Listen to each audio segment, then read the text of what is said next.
वरहमतुल्लाहि वबरकातुहु। नहमदुहु व नुसल्ली अला रसूलिहिल करीम, अम्मा बाद।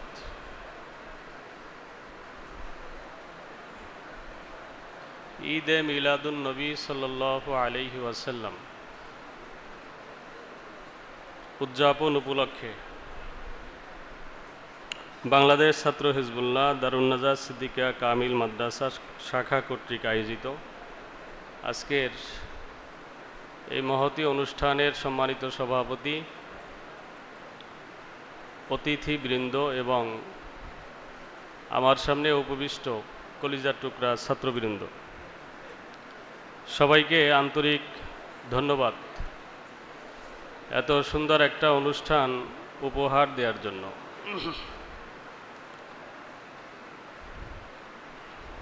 আজকে অনেক বিজ্ঞ ওলামায়ে কেরাম আলোচনা করবেন, অনেক ভালো আলোচকবৃন্দ আলোচনা করবেন। আমি আলোচক নই, এর আগেও কয়েকবার আলোচনার জন্য বলা হয়েছে, কিন্তু আমি আলোচনা করি নাই, সময় পাই নাই, পারি নাই। কিন্তু এইবার চিন্তা করলাম যে আল্লাহ রাসূল সাল্লাল্লাহু আলাইহি ওয়াসাল্লামের মিলাদ উপলক্ষে এই অনুষ্ঠান, এখানে একটু বরকত নিতে পারলে ভালো হয়। তা আমি যেহেতু আসলে পেশাদার কোনো বক্তা নই, এজন্য আমার আলোচনা অত ভালো লাগবে না। অন্যদের আলোচনা ভালো লাগবে, তাদেরটা তোমরা মজা করে শুনবা। কিন্তু আমি যে বিষয়টা নিয়ে আলোচনা করতেছি, এই বিষয়টা অত্যন্ত গুরুত্বপূর্ণ। আল্লাহ রাসূল সাল্লাল্লাহু আলাইহি ওয়াসাল্লামের শামায়েল, এটা বিভিন্ন মাদ্রাসায়, পৃথিবীর শ্রেষ্ঠ প্রতিষ্ঠানগুলোতে জমকালো আয়োজনের মাধ্যমে এই অংশটা পাঠ করা হয়। এখানে যে শিক্ষকরা পাঠদান করে থাকেন, তারাও হন ওই প্রতিষ্ঠানের শ্রেষ্ঠ শিক্ষক, ভালো মুত্তাকি, যাদের মধ্যে হুব্বুর রাসূল সাল্লাল্লাহু আলাইহি ওয়াসাল্লাম পরিপূর্ণ মাত্রায় বিদ্যমান। তো আমরা তো ওই মানসাবের যোগ্য না, আমরা যারা পড়াই তারাও যোগ্য না, আমরা যারা শুনি তারাও যোগ্য না। কিন্তু আমরা অন্ততপক্ষে এতটুকু বলতে পারি যে যেই সমস্ত বড় মানুষরা এই বিষয়ের আলোচনা করে থাকেন বা দার্স দিয়ে থাকেন, আমরাও তাদের কাতারে শামিল হতে চাই। এই জন্য ছাত্রদের কাছে আবদার থাকবে যে অন্ততপক্ষে এই আলোচনাগুলো একটু মনোযোগ দিয়ে শোনা। যেহেতু সময়টা আমার যাচ্ছেই, সময়টা ব্যয় হইতেছেই, অমনোযোগী না থেকে, কথাবার্তা না বলে অন্ততপক্ষে আলোচনাগুলো একটু শুনি। আশ-শামাইলুল মুহাম্মাদিয়া মানে রাসূল আকরাম সাল্লাল্লাহু আলাইহি ওয়াসাল্লামের শামায়েল, এটা আসলে কি জিনিস, কি আলোচনা হয়? এই শাস্ত্রের মধ্যে আলোচনা হয় আখলাকুহু ওয়া হাদিউহু ওয়া ইবাদাতুহু ওয়া যিকরু আওসাফিহি সাল্লাল্লাহু আলাইহি ওয়াসাল্লাম। আল্লাহ রাসূলের সুমহান চরিত্র, তার জীবন আচার, তার ইবাদত এবং তার সৃষ্টিগত যেই বৈশিষ্ট্যবলী আছে, এই বৈশিষ্ট্যাবলী সম্পর্কে যেই শাস্ত্রের মধ্যে আলোচনা করা হয়, এটাকে বলা হয় ইলমুশ শামাইল। আল্লাহ রাসূল সাল্লাল্লাহু আলাইহি ওয়াসাল্লামের জীবনের এই বিভিন্ন পর্বগুলো আমাদের ওলামায়ে মুতাকাদ্দিমিন রাহিমাহুমুল্লাহ এদের কাছে এত বেশি গুরুত্বপূর্ণ ছিল, আল্লাহ রাসূলের জীবনের বিভিন্ন দিক সম্পর্কে তারা আলোচনা করতেন।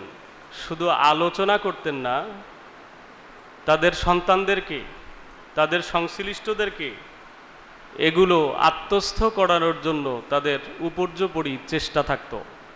যেমন হজরতে সাদ ইবনে আবি ওয়াক্কাস রাদিয়াল্লাহু তাআলা আনহু উনি বর্ণনা করেন, কুন্না নুআল্লিমু আওলাদানা মাগাজিয়া রাসূলিল্লাহি সাল্লাল্লাহু আলাইহি ওয়াসাল্লাম কামা নুআল্লিমুহুম আস-সূরাতা মিনাল কুরআন। হজরতে সাদ ইবনে আবি ওয়াক্কাস রাদিয়াল্লাহু তাআলা আনহু বলেন যে আমরা আমাদের সন্তানদেরকে আল্লাহ রাসূল সাল্লাল্লাহু আলাইহি ওয়াসাল্লামের মাগাজি যুদ্ধসমূহ এমনভাবে শিক্ষা দিতাম যেমনিভাবে আমরা কোরআন শরীফের সূরাসমূহ শিক্ষা দেই। তো কোরআনের সূরা আমরা কি করি?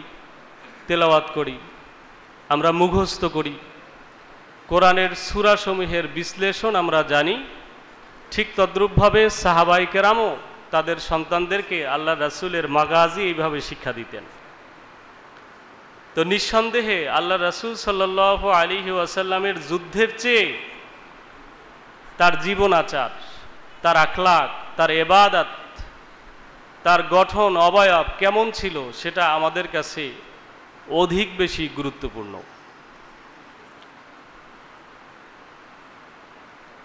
যেই সমস্ত মনীষীগণ রাসূল আকরাম সাল্লাল্লাহু আলাইহি ওয়াসাল্লামের এই শামাইলের উপরে কিতাব রচনা করেছেন,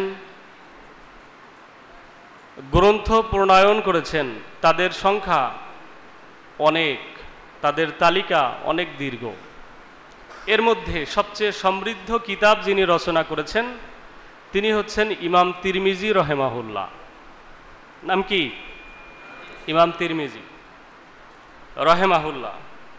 উনি কিতাব রচনা করেছেন আল্লাহর রাসূলের শামাইলের উপরে। ওনার আগে যেই সমস্ত উলামায়ে কেরাম কিতাব রচনা করেছেন তাদের কেউ কারো কিতাবের মধ্যে 15টা হাদিস, কারো কিতাবের মধ্যে 12টা হাদিস, কারো কিতাবের মধ্যে 4টা হাদিস, কারো কিতাবের মধ্যে 60টা হাদিস, এইভাবে ওনারা একটা পুস্তিকা রচনা করেছেন বা ছোট গ্রন্থ প্রণয়ন করেছেন। কিন্তু ইমাম তিরমিজি রহিমাহুল্লাহ যেই শামাইলে তিরমিজি রচনা করেছেন, সংকলন করেছেন, এই কিতাবের মধ্যে উনি 56টা বাবে সাজিয়েছেন। এই 56টা বাবের মধ্যে সর্বমোট হাদিস সংখ্যা হচ্ছে 415টি। কয়টি? 415টি। আমরা তিরমিজি শরীফ যেগুলো বড় কিতাব আছে এর শেষ অংশেও এই অংশটা অ্যাড করা আছে বা আলাদা শামাইলে তিরমিজি কিনতে পাওয়া যায়। আমি মনে করি যে আমরা প্রত্যেকজন ছাত্র তার কাছে রাসূল আকরাম সাল্লাল্লাহু আলাইহি ওয়াসাল্লামের শামাইলের এই কিতাবটা থাকা উচিত। কারণ আল্লাহ রাসূল সাল্লাল্লাহু আলাইহি ওয়াসাল্লামকে আমরা দেখি নাই, স্বচক্ষে দেখেছি কোনো দিন? দেখি নাই। স্বপ্নে দেখতে পারি কিন্তু স্বচক্ষে দেখি নাই। তো রাসূল কেমন ছিলেন, তার চেহারা কেমন ছিল, তার অবয়ব কেমন ছিল, তার দেহ কেমন ছিল, দেহ সৌষ্ঠব কেমন ছিল, তার হাত কেমন ছিল, পা কেমন ছিল, মাথা কেমন ছিল, ঠোঁট কেমন ছিল, দাঁত কেমন ছিল, জিহ্বা কেমন ছিল, তার নাক কেমন ছিল, চোখের পাতা কেমন ছিল, ভুরু কেমন ছিল, চোখের চুলগুলো কেমন ছিল, এই সব কিছুর বর্ণনা। তিনি কিভাবে বসতেন, কিভাবে দাঁড়াতেন, কিভাবে হাঁটতেন, কিভাবে শুইতেন, কিভাবে মানুষের সাথে কথা বলতেন, কিভাবে মানুষের সাথে আচরণ করতেন, কিভাবে আংটি পরতেন, এই সব কিছুর বর্ণনা এই শামাইলের মধ্যে আছে।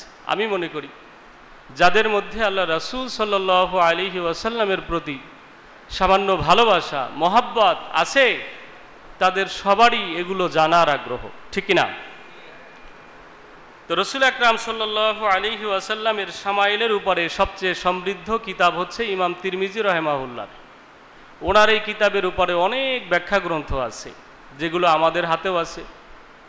আল মাওয়াহিবুল লাদুনিয়া আছে, সবচেয়ে সমৃদ্ধ এবং নির্ভরযোগ্য একটি ব্যাখ্যা গ্রন্থ। আরেকটি ব্যাখ্যা গ্রন্থ আছে যেটা একটু কলেবরে বড় কিন্তু অত্যন্ত চমৎকার, যেমন জামাউল ওয়াসাইল ফি শারহি শামাইল, মোল্লা আলী কারি রহিমাহুল্লাহর লেখা, 2 খণ্ডে, অত্যন্ত চমৎকার কিতাব। তোমরা যারা এখানে সিনিয়র লেভেলের ছাত্র আছে তাদের জন্য এইটা একটা ভালো কিতাব হতে পারে শেখার জন্য। আমি আর কিতাব সংশ্লিষ্ট আলোচনা করতেছি না। এখন আল্লাহ রাসূল সাল্লাল্লাহু আলাইহি ওয়াসাল্লামের অবয়ব সম্পর্কিত এবং তার আচরণ সম্পর্কিত অল্প কিছু আলোচনা তোমাদের সামনে বলতেছি। আল্লাহ রাসূলের তিনি কতটুকু লম্বা ছিলেন, তার গায়ের রং কেমন ছিল, তার চুলের ধরনটা কেমন ছিল, আমরা একদম স্রেফ আলোচনা না করে আমি আমার আলোচনাটা করতেছি একদম সরাসরি শামাইলে তিরমিজি থেকে। এই জন্য এখানে কথা বাড়তি বলার সুযোগ নাই, কম বলারও সুযোগ নাই। যতটুক বলতেছি ততটুক রেওয়ায়াতের আলোকে বলতেছি। তোমরা কিতাব দেখলে এইভাবেই পাবা।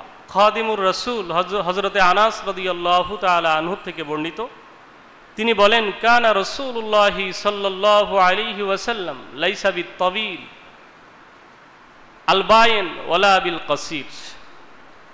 আল্লাহ রাসূল সাল্লাল্লাহু আলাইহি ওয়াসাল্লাম খুব বেশি লম্বা ছিলেন না, খুব বেশি লম্বা ছিলেন না, আবার খাটো ছিলেন না। তাহলে খুব বেশি লম্বা ছিলেন না, খুব খাটো ছিলেন না, তাহলে কেমন ছিলেন? মধ্যম গড়নের ছিলেন। অপর হাদিসের মধ্যে আসছে কানা মারবুয়ান, তিনি ছিলেন মধ্যম গড়নের একজন মানুষ। অপর হাদিসের মধ্যে আছে যে তিনি একদম মধ্যম গড়নের বললেও আমাদের সমাজে আমরা মধ্যম গড়নের মানুষদেরকে একটু খাটুই বলি, একটু খাটুই বলি। তো এই জন্য আল্লাহ রাসূল তাইলে কি খাটো মধ্যম ছিলেন না লম্বা মধ্যম ছিলেন? এইটার ব্যাখ্যা দিচ্ছেন যে কানা আতওয়ালা মিনাল মারবুই ওয়া আকসারা মিনাল মুসাজ্জাব। আল্লাহ রাসূল সাল্লাল্লাহু আলাইহি ওয়াসাল্লাম মধ্যম গড়নের চেয়ে একটু লম্বা ছিলেন, আবার বেশি লম্বা হলে দেখতে খারাপ দেখা যায়। আমাদের দেশে এটা মাজমুম দেখবা, বেশি লম্বা মানুষকে মানুষ পছন্দ করে না, বিভিন্ন ভাষায় বলে। তো ওয়া আকসারা মিনাল মুসাজ্জাব, তিনি অতিরিক্ত লম্বা থেকে আবার খাটো ছিলেন। তাইলে তিনি মধ্যম গড়নের ছিলেন, কিন্তু মধ্যম গড়নের চেয়ে আবার একটু লম্বা ছিলেন। আলহামদুলিল্লাহ, আল্লাহ রাসূল সাল্লাল্লাহু আলাইহি ওয়াসাল্লাম তাইলে মধ্যম গড়নের ছিলেন।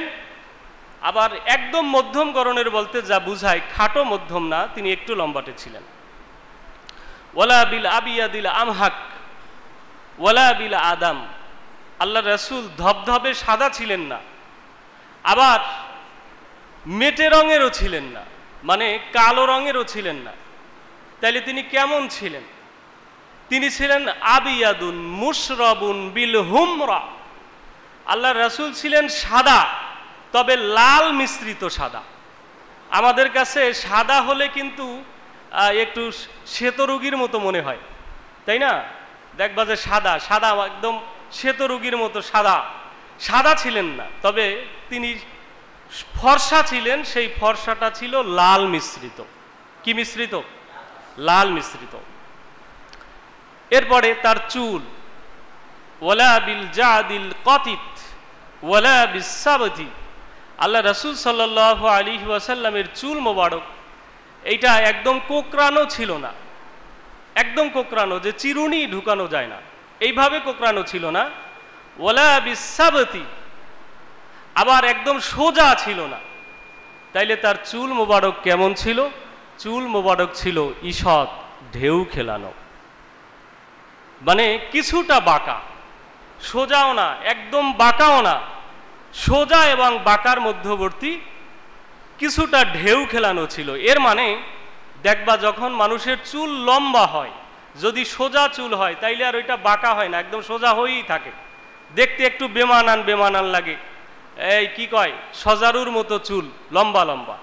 আবার একদম যদি বাঁকা হয় তাইলে বলে আফ্রিকার চুল নিয়ে আসছে। দেখো, আফ্রিকার চুল নিয়ে আসছে, সেলুনে গেলেও সেলুনওয়ালা কাটতে চায় না, এই যে কাটে না, চিরুনির মধ্যে নিতে পারে না। তাইলে চুলটা যদি বড় হয় তাইলে বাঁকা হয়ে যায়, এইটা হচ্ছে ঈষৎ ঢেউ খেলানো। অর্থাৎ আল্লাহ রাসূল সাল্লাল্লাহু আলাইহি ওয়াসাল্লামের চুল ছিল ঈষৎ ঢেউ খেলানো। রাসূল আকরাম সাল্লাল্লাহু আলাইহি ওয়াসাল্লামের কাঁধ কেমন ছিল? কাঁধ, এই দুই কাঁধ কেমন ছিল? বারা ইবনে আযিব রাদিয়াল্লাহু তাআলা আনহু থেকে বর্ণিত, তিনি বলেন, কানা রাসূলুল্লাহি সাল্লাল্লাহু আলাইহি ওয়াসাল্লাম মারবুআন বুআইদু মা বাইনাল মানকিবাইন। আল্লাহ রাসূলের দুই কাঁধের মধ্যে দূরত্ব ছিল, দূরত্ব। তোমরা দেখবা যে একজন মানুষ অনেক লম্বা, ভালো স্বাস্থ্য আছে, কিন্তু তার কাঁধটা একটু চিপা, তো দেখতে খারাপ লাগে কিন্তু। আর কাঁধ যখন প্রশস্ত হয়, কাঁধটা যখন বড় হয়, তখন দেখতে তাকে বীরের মতো লাগে, ঠিক কিনা বলো? বীরের মতো লাগে। তো আল্লাহ রাসূল সাল্লাল্লাহু আলাইহি ওয়াসাল্লাম ছিলেন একজন ছোট মানের বীর না বড় মানের বীর? ছোট মানের বীর ছিলেন না বড় মানের বীর ছিলেন? অনেক বড় একজন বীর ছিলেন। এর একটা উদাহরণ তোমাদেরকে দেই। রাসূল আকরাম সাল্লাল্লাহু আলাইহি ওয়াসাল্লামের শরীরে কত শক্তি ছিল। হযরতে আনাস রাদিয়াল্লাহু তাআলা আনহু বলেন যে আমরা বলতাম যে আল্লাহ রাসূল সাল্লাল্লাহু আলাইহি ওয়াসাল্লামের শরীরে জান্নাতি 40 জন পুরুষের শক্তি দেওয়া হয়েছে। কয়জন? জান্নাতি 40 জন পুরুষের শক্তি দেওয়া হয়েছে। আর জান্নাতি একজন পুরুষের শরীরে দুনিয়ার 100 জন পুরুষের শক্তি থাকে। তাইলে আল্লাহ রাসূল সাল্লাল্লাহু আলাইহি ওয়াসাল্লামের শরীরে দুনিয়ার 4000 পুরুষের শক্তি ছিল। তো আরবের শ্রেষ্ঠ বীর রোকানা আল্লাহ রাসূল সাল্লাল্লাহু আলাইহি ওয়াসাল্লামকে বলেছেন যে আপনি আমার সাথে কুস্তি লড়তে পারবেন? আল্লাহ রাসূল তাকে কোনো এক গিরি গুহায় সাক্ষাৎ হয়েছে, তো বলছেন যে রোকানা, তুমি এখনো কি আল্লাহর পথে আসার সময় হয় নাই? বলছে আল্লাহর পথে আসার সময় হয় নাই এইটা তো বুঝলাম, কিন্তু কিভাবে আসবো? আমাকে নবী হিসাবে মানো। আপনাকে সত্য নবী হিসাবেই মানি না, যদি মানতাম তাইলে তো আসতাম। তো বললেন যে কিভাবে মানবে? বলছে কিচ্ছু লাগবে না, শুধু আমার সাথে আপনি কুস্তি লড়বেন, তাইলেই হবে। তো উনি ছিলেন, এই রোকানা ছিল আরবের শ্রেষ্ঠ বীর। এবং রোকানার ভাষ্য বেদায়া নেহায়ার মধ্যে আসছে যে তাকে আল্লাহ রাসূল সাল্লাল্লাহু আলাইহি ওয়াসাল্লামের আগে পূর্বে কেউ তার পিঠ মাটিতে লাগাইতে পারে নাই, এত বড় বীর ছিল। তো আল্লাহ রাসূল বলছেন রেডি, ঠিক আছে, তোমার সাথে কুস্তি হবে। তারিখ হয়েছে, লোকজন জড়ো হয়েছে। রোকানা এসে স্টেজের মধ্যে লম্ফঝম্ফ করতেছে, মানে আজকে আল্লাহ রাসূলকে হারাই দিবে। তো আল্লাহ রাসূল সাল্লাল্লাহু আলাইহি ওয়াসাল্লাম আসছেন। আসার পরে রোকানা রেডি রেডি, বাম হাত দিয়ে একটা পেঁচ দিয়ে মারছে এক আছাড়।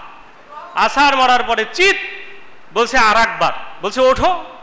আর একবার আবার বাম হাত দিয়ে আছাড়, বলছে আর একবার বাম হাত দিয়ে আছাড়।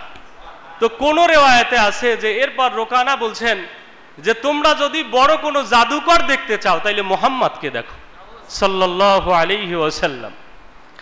আর এক রেওয়ায়েতে আছে যে রোকানা বলছেন যে এতদিন আপনি আমার কাছে সবচেয়ে অপ্রিয় একজন ব্যক্তিত্ব ছিলেন, এখন থেকে আপনি আমার কাছে অনেক প্রিয় একজন ব্যক্তিত্ব।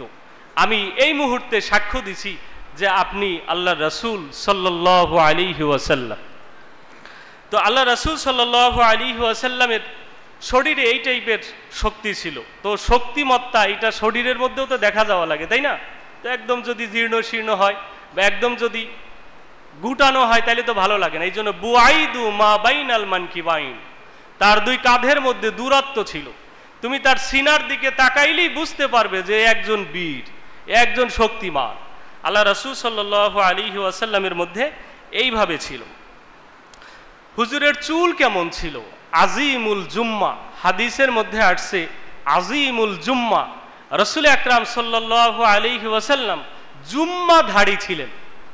তোমাদের জানা উচিত যে আল্লাহ রাসূল সাল্লাল্লাহু আলাইহি ওয়াসাল্লাম কখনো আমাদের মতো চুল রাখতেন না। আমার দিকে তাকাও, আমাদের মতো চুল তিনি রাখতেন না। তিনি বাবরি চুল রাখতেন। বাবরি চুল, কি চুল? বাবরি চুল রাখতেন। হ্যাঁ, সিদ্দিকী হুজুর যে চুল রাখছে এইটার মতোই বাবরি চুল রাখতেন। তো বাবরি চুলের তিনটা ধরন আছে। কয়টা? তিনটা ধরন আছে। প্রথম ধরন হচ্ছে জুম্মা, দ্বিতীয় ধরন হচ্ছে লিম্মা, তৃতীয় ধরন হচ্ছে ওয়াফরা। এইটা আরবদের পরিভাষায় কখনো এই পরিভাষাটা চেঞ্জ হয়ে যায়। মাওয়াহিবুল্লাহ দুনিয়ার মধ্যে তোমরা দেখবা, তাহলে বিস্তারিত পাবা। তো জুম্মা কাকে বলে? জুম্মা হচ্ছে যেই বাবরি চুল কানের লতি পর্যন্ত পৌঁছেছে, এটাকে বলা হয় জুম্মা। যেই বাবরি চুল কানের লতি থেকে ঘাড়ের অর্ধ বরাবর পৌঁছেছে, ঘাড় পর্যন্ত পৌঁছে নাই, একদম ঘাড়ের শেষ পর্যন্ত পৌঁছে নাই, এইটাকে বলা হয় লিম্মা। আর যদি ঘাড় পর্যন্ত পৌঁছে এইটাকে বলা হয় অফরা। এটাকে বলা হয় কি? অফরা। তো কেউ যদি একদম আসলি সুন্নাত আদায় করতে চায় চুলের ব্যাপারে, তাইলে তাকে বাবরি রাখতে হবে। তো এখন এই বলে ছাত্ররা আবার বাবরি রাখবে না, কিন্তু ঠিক আছে, কেন রাখবে না সেটা অন্য কোনো মজলিসে বলবো। ছাত্ররা বাবরি রাখবে না, বাবরি রাখবে বিবাহিত মানুষ। কথা বলো, কি মানুষ? বিবাহিত মানুষ, অথবা হুজুরদের অনুমতি আছে এই টাইপের মানুষ বাবরি রাখবে। আবার বাবরি ওই মানুষটা রাখবে যে বাবরির যত্ন করতে পারবে। বাবরি রাখবে ফ্যাশনের জন্য না, সুন্নাতের জন্য। বাবরি রাখবে কিসের জন্য? সুন্নাতের জন্য, সুন্নাত পালনের জন্য বাবরি রাখবে। তো আল্লাহ রাসূল সাল্লাল্লাহু আলাইহি ওয়াসাল্লাম এর বাবরি ছিল কানের লতি পর্যন্ত। আজিমুল জুম্মা ইলা শুহমাত উজনাইহি, তার জুম্মা ছিল বড় এবং সেটা ছিল তার কানের লতি পর্যন্ত।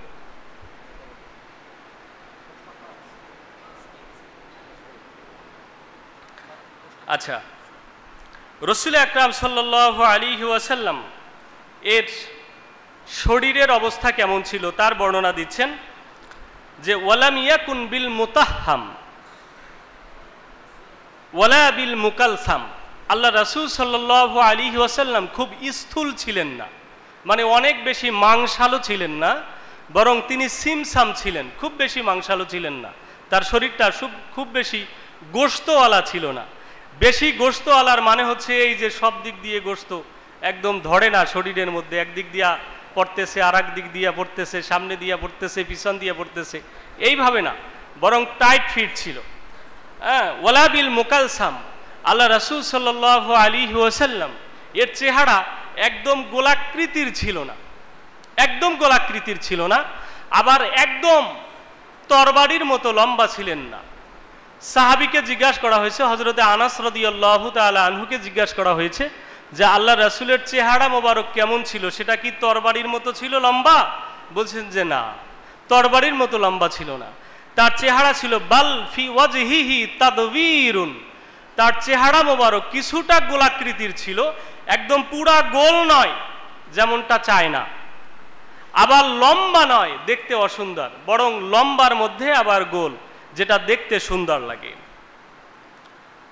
আদা আজুল আইনাইন, আল্লাহ রাসূলের চোখ মোবারক কুচকুচে কালো ছিল। চোখ মোবারক কেমন ছিল? কুচকুচে কালো ছিল।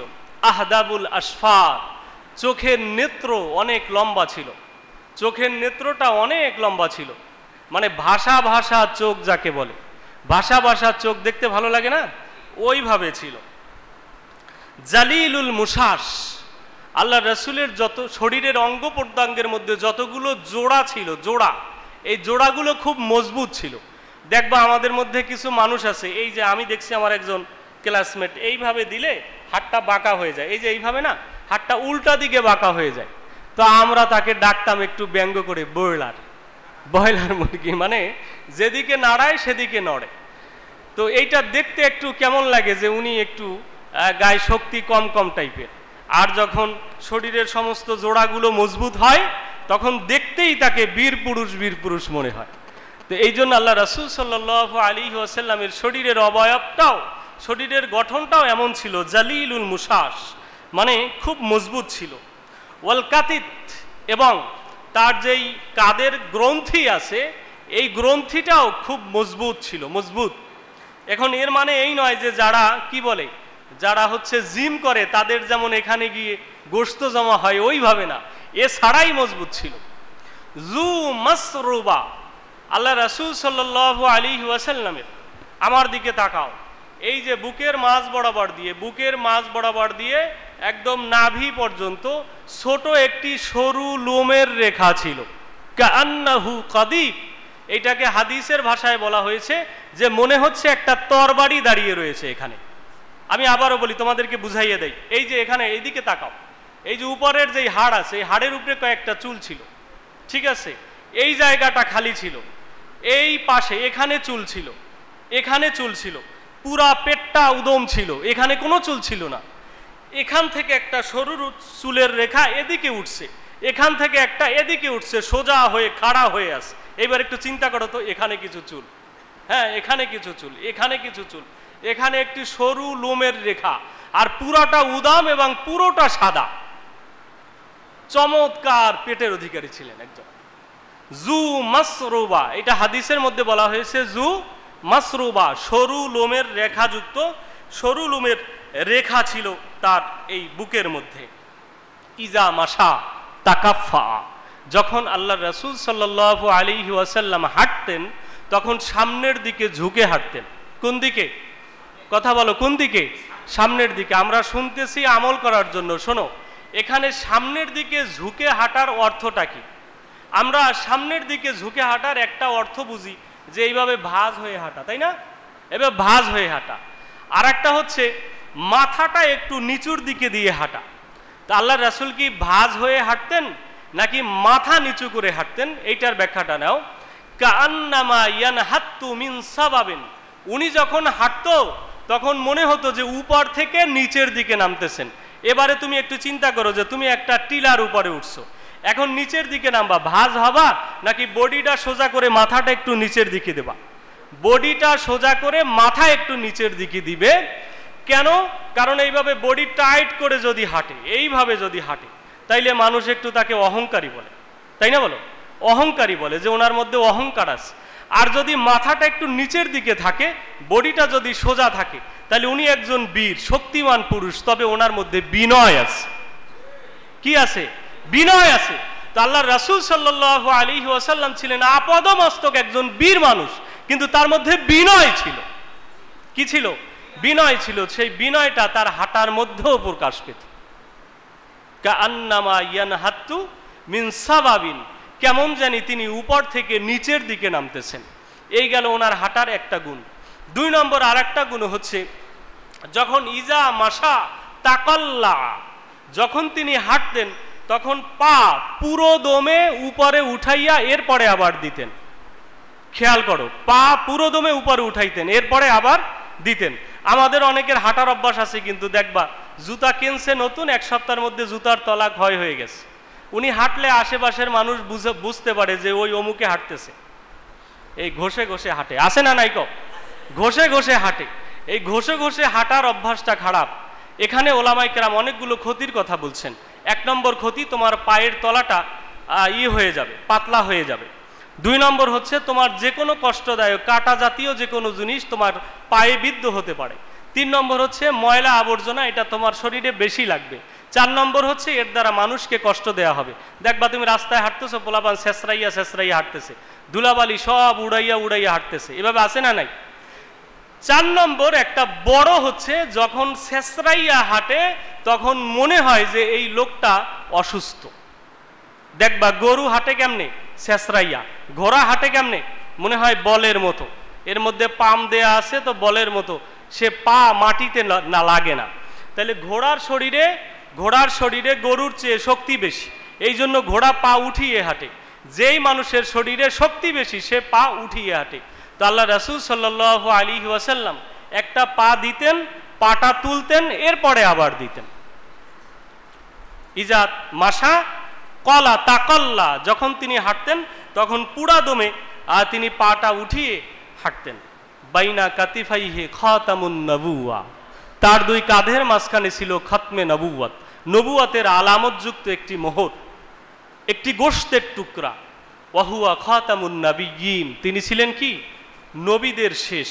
আল্লাহ রাসূল সাল্লাল্লাহু আলাইহি ওয়াসাল্লামের কাঁধের মধ্যে খতমে নবুওয়াতের একটা আসার ছিল। আমার দিকে তাকাও, খতমে নবুওয়াতের আসারটা ছিল 2 কাঁধের মধ্যে। যারা চিকন আছো তারা ভালো ধরতে পারবা। এই যে আমি হাতটা এদিকে দিলাম, বাম হাতটা এদিকে দিলাম, পিছনে হাত দিলে দেখবা যেখানে তোমার হাতটা শেষ হয়েছে ওই হাড়ের গোড়ায় ছিল খতমে নবুওয়াত। সুবহানাল্লাহি বিহামদি। এর একটা কারণ আছে, কারণটা লেখা আছে জামউল ওয়াসাইল ফি শারহি শামাইল, মোল্লা আলী কারি রহমাতুল্লাহ আলাইহির লেখা বাবু মাজা ফি খাতামিন নবুওয়া, এই আলোচনার মধ্যে যে আল্লাহ রাসূল সাল্লাল্লাহু আলাইহি ওয়াসাল্লামের কাঁধ মোবারকের মধ্যে 2 কাঁধের মধ্যে গোশতের টুকরাটা কেন দেয়া হয়েছে। সাধারণত আমাদের দৃষ্টিতে যদি শরীরের কোথাও অতিরিক্ত গোশত থাকে বা অতিরিক্ত কোনো অঙ্গ থাকে সেটা আমাদের কাছে আইব, ত্রুটি, ঠিক কিনা বলো? 5 আঙ্গুল, ঠিক আছে, 5 আঙ্গুলের গোড়ায় আর একটা আঙ্গুল হয়েছে, এটা ত্রুটি কিনা? ত্রুটি তো। দেখবা কান ঠিক আছে, কানের গোড়ায় এই জায়গায় একটু অতিরিক্ত গোশত আছে, এটা একটা ত্রুটি, সৃষ্টিগত ত্রুটি। তো আল্লাহ রাসূল সাল্লাল্লাহু আলাইহি ওয়াসাল্লামের শরীরের মধ্যে এইভাবে এক টুকরা গোশত ছিল, এটা ত্রুটি ছিল কিনা? নো, এইটা ছিল আল্লাহ রাসূল সাল্লাল্লাহু আলাইহি ওয়াসাল্লামের নবুয়তের আলামত। এটা কেন দেয়া হয়েছিল? দেয়া হয়েছিল এই জন্য, হযরত ইবনে হাজার আসকালানী রহমাতুল্লাহি আলাই উনি বলছেন যে আমি বুঝতাম না যে শয়তান কিভাবে মানুষের কলবের মধ্যে ওয়াসওয়াসা দেয়। তখন আমি একজন বুজুর্গকে প্রশ্ন করেছিলাম যে শয়তান মানুষের কলবের মধ্যে কিভাবে ওয়াসওয়াসা দেয়। তো তিনি বললেন যে আমি শয়তানকে দেখেছি একটা ব্যাঙের আকৃতিতে। কিসের আকৃতিতে? ব্যাঙের আকৃতিতে। ওই ব্যাঙের মুখের মধ্যে 2টা সোস আছে, সোস। এই সোস পিছনে বসে, পিছনে। ব্যাঙ শয়তান সামনে বসতে পারে না, পিছনে বসে, একদম ঠিক যেই বরাবর হচ্ছে কাল্ব, এই বরাবর পিছনে বসে, পিছনে বসে বসার পরে ওই সোসটা ঢুকাইয়া দেয়, পিছন দিক থেকে ঢুকাইয়া দেয়। দেখবা শায়তানু জাসিমুন আলা কলবি ইবনে আদম ইজা যাকারাল্লাহ খানাসা ওয়া ইজা গাফালা আনহা ওয়াসওয়াসা। শয়তান হচ্ছে মানুষের কলবের উপরে গেড়ে বসে, যখন আল্লাহর জিকির করে তখন সে গুটাইয়া যায়, আর যখন জিকির থেকে গাফেল হয়ে যায় তখন আবার ওয়াসওয়াসা দেয়। তো আমি দেখেছি যে শয়তান ওইভাবে পিছনে বসে তার সোজ 2টা ঢুকাইয়া দেয়, ঢুকাইয়া দিয়ে এরপর কলবের মধ্যে ঢুকাই এবং নাড়া দেয়, এইভাবে নাড়া দেয়। তো নাড়া দিলেই ওয়াসওয়াসা সৃষ্টি হয়। নাড়া দিলেই বলে যে এখানে আলোচনার মধ্যে থাকা যাবে না, একটু ঘুরে আস। নাড়া দিলেই বলে যে এখন ইস্তেনজার সময় হয়েছে, ইস্তেনজা করে আস। নাড়া দিলেই বলে যে ওই গেট মনে হয় খোলা আছে, একটু বাহিরে বের হওয়া যাবে। বুঝতে পারছেন না? তো যখনই আবার নিয়ত করে যে না হুজুররা এত সুন্দর আলোচনা করতেছে, আমি আলোচনাটা শুনবো, তখন আবার গুটাইয়া যায়। তো আল্লাহ রাসূল সাল্লাল্লাহু আলাইহি ওয়াসাল্লামকে জীবনের কোনো মুহূর্তে যাতে শয়তান ওয়াসওয়াসা দিতে না পারে, এই জন্য আল্লাহ তাআলা তার খতমে নবুয়তের ওই গোশতের টুকরাটা দিয়েছেন নবুয়তের আলামত স্বরূপ, সাথে আর একটা তার বোনাস যে শয়তান কখনো তাকে ওয়াসওয়াসা দিতে পারবে না। এই খতমে নবুয়তের আরো অনেকগুলো ব্যাখ্যা আছে যে খতমে নবুয়ত কেমন ছিল, খতমে নবুয়ত কখন থেকে ছিল, আর খতমে নবুয়ত কেন ছিল এবং কোথায় ছিল, 2টার উত্তর আমি দিয়েছি। তো আল্লাহ রাসূলের খতমে নবুয়ত ছিল যখন থেকে ওনার প্রথম শারহে সাদর হয়, অর্থাৎ প্রথম তার সিনা সাক হয়েছে, তখন থেকে খতমে নবুয়ত ছিল। আর খতমে নবুয়তটা কেমন ছিল? আমার দিকে তাকাও, হাত মুষ্টি করো, হাত মুষ্টি করো। এই হাত মুষ্টি করলে যেমন আকৃতি হয়, এখানটাতে একটু মোটা, এখানটাতে একটু চিকন, এবং এই যে হাতের আঙ্গুল আছে, আঙ্গুলের মতো খাপ খাপ ছিল, এই যে হাতের আঙ্গুলের মতো খাপ খাপ ছিল, এবং এই চারপাশে কিছুটা চুল ছিল, চারপাশে কিছুটা চুল ছিল। এই সব বর্ণনাগুলো মাজা আফি খতামিন নবুয়া এই অধ্যায়ে আছে। এবং তার ওইটা মানে এই খতমে নবুয়তটা তার পিঠ থেকে কিছুটা উঁচাই ছিল, এবং সময়ে সময়ে এইটা একটু ছোট হয়ে যেত, আবার সময়ে সময়ে এইটা বেড়ে যেত। তো আমার আলোচনার সময় শেষ। আমি বললাম যে শামাইলে তিরমিজি সম্পর্কে আলোচনা করতে হলে একটা দীর্ঘ সময় নিয়ে আলোচনা করতে হয়, কমপক্ষে 3-4 ঘন্টা সময় লাগবে সবটা সম্পর্কে আলোচনা করতে। যেহেতু সময় আধা ঘন্টা, আমরা অল্প কিছু জিনিস নিয়ে আলোচনা করলাম। তোমাদের কাছে আমার আবদার থাকবে যে আমি যেই কয়টা বিষয় বললাম, অন্ততপক্ষে আল্লাহ রাসূল কিভাবে হাঁটতেন এবং ওনার অবয়বের যেই বর্ণনাগুলো তোমাদের কাছে দিলাম, এগুলোকে তুমি ধারণ করে কিছু সময় চিন্তা করবা যে আল্লাহ রাসূল আসলে কেমন ছিলেন, তাকে দেখলে যেন আমরা চিনতে পারি। আল্লাহ তাআলা আমাদেরকে এর থেকে উপকার নেয়ার, ফায়দা নেয়ার তৌফিক দান করুন, আমিন। ওয়া আখিরি দাওয়ানা আনিল হামদুলিল্লাহি রাব্বিল আলামিন। ওয়াসসালামু আলাইকুম ওয়া রাহমাতুল্লাহি ওয়া বারাকাতুহু।